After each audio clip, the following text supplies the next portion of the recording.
Hello, let's do a quick review of Dark Fire by C.J. Sampson, a number two in the Shrdlk series, all set around sort of the reign of of of King Henry VIII, and kind of the circle of Cromwell. Indeed, the in the first book, Dissolution, Shrdlk is operating as one of Cromwell's agents and is investigating a monastery. Has done that job. Did not particularly go well. By this book, a while later, he is sort of well shot of Cromwell, which is probably a good thing because Cromwell is not in good shape. He has this is all the kind of the actual historical stuff that actually happened.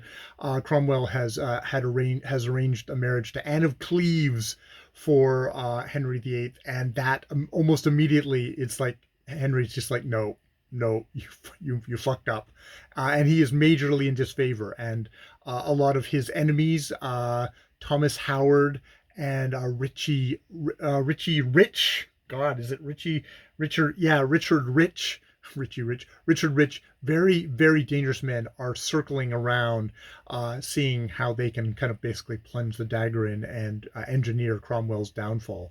Um, Ma- uh, Mtthw has his own kind of stuff. He's still a jobbing lawyer, hunchback, kind of very much kind of looked down upon by everyone who basically judges him by his disfigurement, and that indeed he's internalized that. He has a very kind of low opinion of himself, even though he is the guy you come to when you have trouble. And indeed, a friend of his, Wentworth Farmer, comes to him because a niece of his, Elizabeth, has been accused of and is imprisoned for a terrible crime. She's accused of pushing the Golden Boy son of another uncle, down a well. And indeed, the female cousins claim to have seen her do this. And the farmer uncle is just like, that's not her. That's just not her. She wasn't happy with them and stuff like that. But that wasn't her. But she refuses to testify for herself. She remains completely silent. She almost seems to be like mentally ill or basically in shock. And even at the threat of the juristic methods, which are basically pressing, where they just steadily put more and more and more weight on you until you start talking, until you confess, basically until you confess, or it's and so Cromwell is sort of scrambling to try and get her out of that, and it's looking bad. The judge basically says, "Nope, that's what's happening."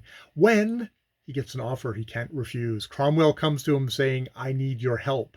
And in exchange for that help, he will at least get Elizabeth off for the thing, because Cromwell still is immensely powerful. He's the right hand man of the king, tottering in his position, but he's immensely powerful and is easily able to get the judge in the case, who just didn't give a rat's ass, to actually move that, give him a week, basically give him a week, in which time he needs to help Cromwell, because Cromwell has been sold by a bunch of what do you call them? Uh, therm the metallurgists. What the hell do you call them? Oh, Newton was one. He's basically, some fellows have said, we have this thing called dark fire, which is the kind of the Middle Ages version of a flamethrower, thought to have been lost with kind of Constantinople, who actually did have this technology and kept it super secret, super compartmentalized, so no one even within their organization, their state, actually knew all the secret of it, but kept it so well secret that it was lost. And they claim that they've got it. And Cromwell knows that Henry is looking for a great weapon to use against all the kind of the Catholic countries of the continent, and the Pope, who are looking to take him down. There's great fear that there's going to be an invasion. So he's seen this. He's seen it demonstrated. These guys actually demonstrated it to him and Barrack, one of his henchmen. It was demonstrated to them. And so he's promised the king, like, we're going to show it to you, except the guys and their device and the dark fire, this flammable stuff that can burn even on water, great for naval battles, have disappeared. And he is in so much trouble right now. If he messes up here, that could be it. That could be it for Cromwell. So yeah, and those two stories. So Shrdlk is kind of going back and forth on those two lines of investigation. He doesn't have his companion from the first book. That you'd have to read the first book to find out what happened there. But this Barrack fellow, this young kind of snarly fellow who has a name which is actually a Jewish last name, Jack Barrack, has come along. Cromwell definitely had made a practice of collecting kind of these outcast boys, especially intelligent, smart ones, and putting them to good use for himself and for the country. And so Barrack tags along with him, and they're sort of the buddy cops of this story. There are really deadly henchmen, because indeed what's happened to these two fellows is not pretty, and they're literally picking up the pieces, and are get in grave danger where Darkfire does rear its ugly head in this London, a city completely made of wood, which you just can't imagine what kind of horrible what this could wreak on the thing. There's also a guy who was one of the monks, a black Moorish, I guess would be the word, monk from the last novel, comes up as an apothecary who gives advice, and is cautioning him with, like, this is a horrible weapon. This is a horrible weapon that will cause uncounted amount of suffering. Now, he is also very much somebody who is not for Henry and Cromwell's program of pulling the English church away from Catholicism. But he's also just like, there's an ethical thing there of like, wouldn't be good for anybody at all. So he's got to balance all that. There's a horse in here. Oh God, there's Mtthw's horse in here, which is, I think, deserves a special mention. Just if only to kind of just sort of thing. I think the book kind of really does rest on the fact that that Mtthw Shrdlk is such a interesting, complex, kind of not put upon, but someone who has definitely got super amounts of talents, but also super amounts of insecurity because of his physical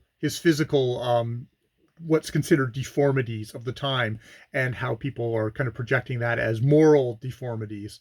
Very much kind of the ableist, and if someone looks beautiful, well, then they must be pure of heart and intelligent and wonderful of thing. And there's also very much the kind of the class stuff as well.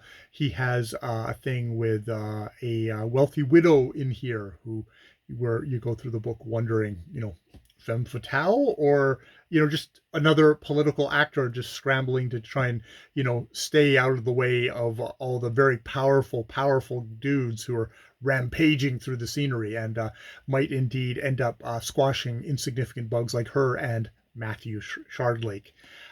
So yeah. It's a book. It's 501 pages long as a book. I read it as an ebook, and it maybe does go on a little bit, but I mean, it's so fascinating, and it really does give you a sense of the times. I've read a lot about Cromwell, both just his history book, the Revolutionary Cromwell Revolutionary Life by, it's Dalrymple. Is it Dalrymple? God, I can't even remember the name now. And also reading Hilary Mantel's books, which seem to match well. And so this is a mystery. This is in the mystery genre, and it's following a fictional character, but it's kind of giving you that sense of kind of life, what life would have been like under Henry, under Cromwell. He does not come off. Thomas Cromwell does not come off as a saint in this book by any stretch. It's very much, he is a complicated dude. He is one of these powerful dudes. He is probably as frightening, if you cross him, as Thomas Howard, as Richard Rich.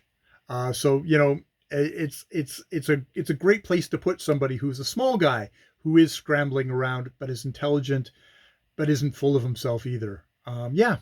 So I quite enjoyed. That is my thoughts on Dark Fire by C.J. Sansom. And yeah, I will at some point go on to number three. It goes up, as I said, it goes up to number seven as of I think 2018. So lots of reading there, and it's a period that I guess I've developed a bit of a taste for. All right, more videos later.